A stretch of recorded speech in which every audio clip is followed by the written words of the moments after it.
Hello viewers, welcome to my channel Pharmacypedia. In this session, we are going to learn about the palettes and the palletization techniques. So pallets are basically spherical shaped unit particles. They are free flowing in nature and they have the specific size range from zero point 0.5 to 1.5 mm. Now these are the special features of the pellets which makes different from the granules. So pellets, as you can see in the picture also, they are spherical shaped particles which are free flowing in nature, and they are made from the fine powders after different techniques which we are going to learn later, and they have the specific size range of 0.5 to 1.5 mm. So they have the free flowing properties which makes them different from others. So they involves basically the manufacturing of the agglomerates with a narrow particle size. So as we can see in this picture that different multi-particulate systems have different size ranges. For example, nanoparticles have the size range of less than 200 nanometers. When we talk about the microparticles, they are specified with the size range of about 5 to 50 micrometers. When we talk about the pallets, they are limited to the size range of 0.5 to 1.5 mm. So these size ranges actually difference about the different particulate system. Pallets are specifically multi-particulate system. They are very different from the granules. So this size range and their spherical shape and its free flowing property differs from the granules. Now let us try to understand what are the specific advantages which are associated with the pallets. So pallets basically have the uniformity of the dose. They have the excellent flow properties and they also have the prevention of the dust formation. They have low surface area to the volume ratio. They are able to deliver the incompatible bioactive components, and they have the improvement in comparison to the hardness and the friability. They readily disperse throughout the GI tract, and they limits localized buildup of the drug. So they also reduce the inter and intra patient variability. Now you would be confused how it is different from the granules. See, when we talk about the normal unit dosage forms, for example tablets or capsules, they are the unit dosage form. We are taking complete 500 mg or 250 mg, whatever tablet we are making, we are taking it as a unit dosage form. But when we talk about the pellets, they are the group of the spherical particles which are having that combined. So they are large in number, they have the combined drug content to 250 mg or 500 mg. So that have to be accordingly decided enough. They can be filled up into the capsules or they can be taken as such. So it depends, and the best part about them is that they actually helps out in the drug delivery. They are basically having much more therapeutic advantages as compared to the unit dosage form. So let us try to understand the therapeutic advantage specifically associated with the pellets. Now, first of all, the pellets can freely disperse throughout the gastrointestinal tract. They also reduce the peak plasma fluctuations and minimize the potential side effects. Normally, what happens with the other delivery system, for example unit dosage form, is that when we take the large amount of the dose, the problems of the dose dumping may happen. So these types of the problems are avoided when we take the pellets. They also avoid the irritant effect of some drugs on the gastric mucosa. The modified release multi-particulate delivery systems are less susceptible to the dose dumping than single unit dosage forms. Now let us also try to understand the disadvantages associated with the pellets. They are actually the expensive process or requires the highly specialized equipments. They are very much complicated too, with many process variables as well as the formulation variables. So you can say as compared to the unit dosage form, they require the advanced machinery, they require the more optimization, the parameter controls are more, so the process becomes overall a little bit complicated.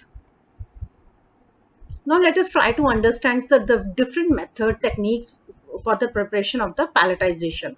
Now the palletization process involves basically four methods. So the first is the agitation method. So as the name suggests, agitation.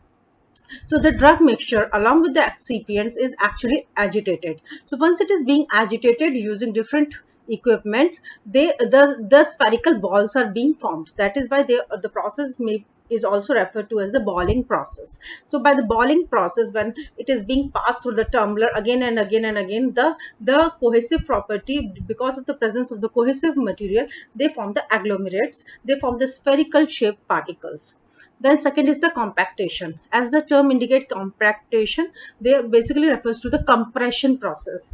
The most widely used technique for the preparation of palletization is the extrusion spheronization, that we are going to discuss in detail later on. Then third technique is the layering. As the name indicates, layering, we are actually putting on an extra layer above the inert material of the drug substance. So the inert material is getting coated, getting layered upon. So again, it can be powder coating, or like it can be the solution or the suspension coating. And the last technique is the globulation. Now, what do we understand by globulation? Is actually divided into two types.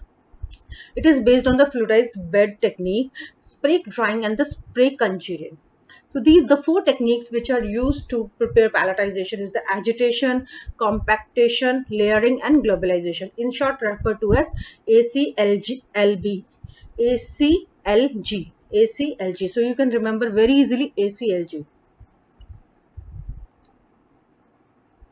Now let us also try to understand simultaneously what are the different excipients being used in the pallet formation. Like we used the different excipients in the preparation of the tablets, we use a large number of material for the preparation of pallets as well. For example, the fillers, diluents, for example, microcrystalline cellulose, starch, sucrose, binders, hydroxypropyl methyl cellulose, polyvinyl pyrrolidone, lubricants, magnesium stearates, separating agents, talc, disintegrants, cross carbonyl sodium, sodium starch glycolate, and spherization enhancers. Now, this is specific agent being added to aid the spheronization process. Now, what is this spheronization process?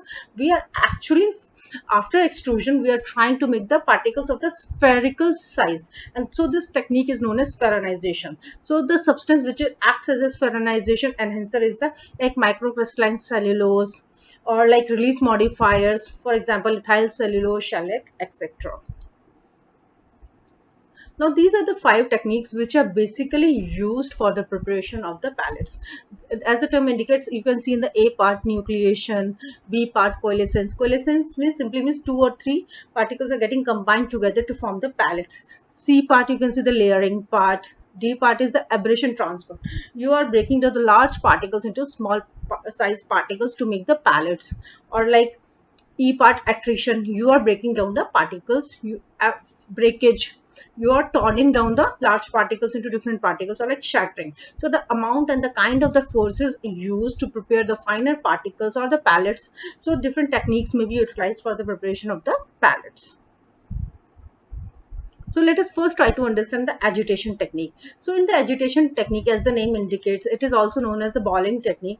Finely divided particles are converted to the spherical particles simply by the addition of appropriate quantities of the liquid by a continuous rolling or tumbling motion. So you can just remember that you are taking the drug plus excipients and adding the liquid substance that is acting as the cohesive substance, and continuously you are putting it into a continuous roller or any equipment which is having a tumbling motion. So the liquid may be added prior to or during the agitation stage. So like different processors are being used, and this process continuously for some period of the time results in the formation of the spherical agglomeration.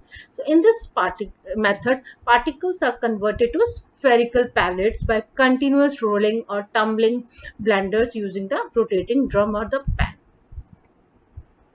Then comes the another technique, drug layering. As the name indicates, a separate layer is built up by adding the drug or the excipients on the inert material, and these consecutive layers or successive layers of the dry powders or the liquid droplets results into the formation of the pellets.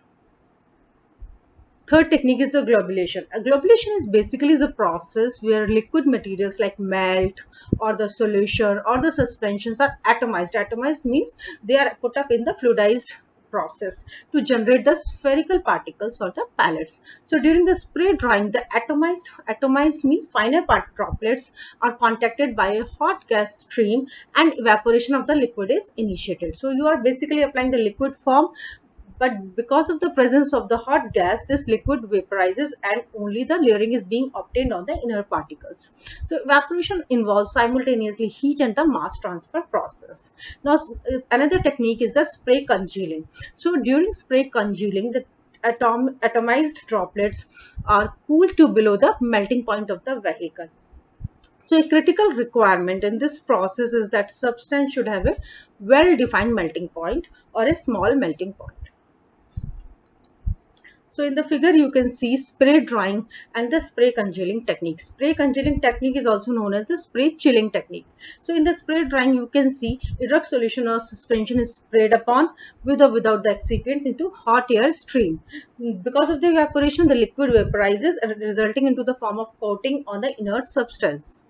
And in the spray congealing, also known as the spray chilling method, is similar technique of the spray drying, but there is no source of the heat which is being required. So you can see the large chillers. So drug can be suspended in a molten wax and can give sustained release effects. So in the spray congealing, the method is different. You don't require the heat, and the substances like waxes are being used to get the firm coating, and monoglyceride and similar components are spray congealed. Now compaction, as the term indicate compaction, the pressure is being applied, and like we prepare the tablets in the dye form, we also prepare the pellets using same granulation process, using or combining them into small size dyes cavity, and small tablets are being formed. So in compression, the particles that are pre-treated through the dry blending or the wet granulation followed by the drying rearrange themselves to form a closely packed mass. Now, this is again very important technique. When we talk about the compactation, the one of the most widely used technique is the extrusion spheronization. It comprises of the two parts, extrusion and the spheronization. So the extrusion, as the term indicate, you are actually passing your drug substance and the excipient through the machine and extruding it out, this plastic marks. So once this material has been extruded out, it is then again passed through the spheronization, which breaks down these particles, and as they are being converted into the spherical shape, and then they are being dried upon. So it actually involves four steps. First is the preparation of the wet mass, like we do in the process of the wet granulation, then shaping the wet mass into cylinders by extruding, then breaking down of the extrudate and rounding of these particles into spheres. This process is known as spheronization. And last part is the drying of these pellets.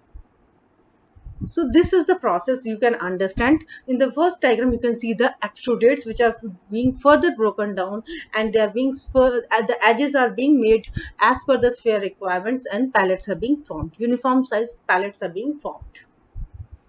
So in this diagram, you can see two types of the things. First is the exudate. So in the first figure, the bottom part is representing the exudate part. Then the top part is which is having the sieve.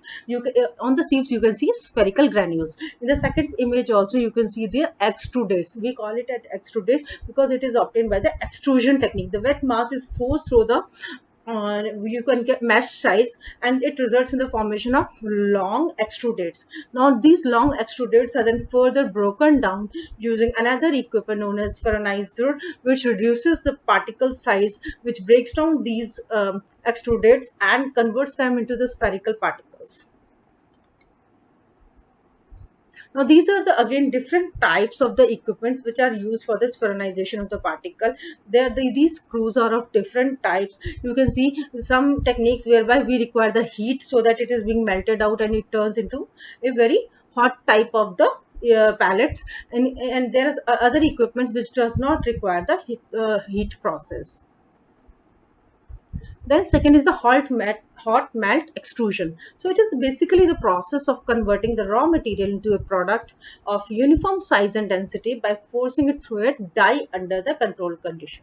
So like we do the tablet preparation, we are doing it. So as the term indicates hot. So first the all the mixture has to be made hot, and then it is allowed to melt out and extruded in from the dies, and you can see the equipment, all the parameters are being controlled. So this is hot melt extrusion process. First the feeding polymer and the API are melted down, they are mixed upon properly, and then they are being extruded out, they are homogeneously discharged, resulting into the formation of the palletization after cooling down. Again, this is representing the different applications in the pharmaceutical industry. So in pharmaceutical industry, the melt extrusion has been used for various purposes, such as for improving the dissolution rate and bioavailability of the drug. Moreover, it is also used for controlling or modifying the release of the drugs. It also sometimes helps in masking the bitter taste of the active drug. Now we have made the palettes for different processes, but these palettes have to be characterized, they have to be tested out to understand that they are being of uniform size and shape, they are within the required size range of 0.5 to 1.5 mm, and they are free flowing in nature or not. For that, we need to have the analysis of the palette size distribution. How much is the are all the particles lying into that size range or not? What is the shape of the particle shape? They have to be analyzed for the surface morphology, the surface area determination to estimate the drug release, and they have the specific surface area which can be determined using the scanning electron microscope or like surface adsorption methods. They have to be tested for the friability test apparatus. Then the disintegration time and the dissolution time have to be analyzed to understand the release mechanisms, and the density and porosity and tensile strength are very important characteristics to understand how much is the penetration of the gastric fluid, how much is the porosity, how much is the density, and how much pressure it can bear during the transportation process, which can be analyzed during the estimation of the tensile strength. Thank you so much for watching my video. If you are visiting my channel for the first time, please do like, share and subscribe to my channel Pharmacypedia for getting further updates. Thank you so much.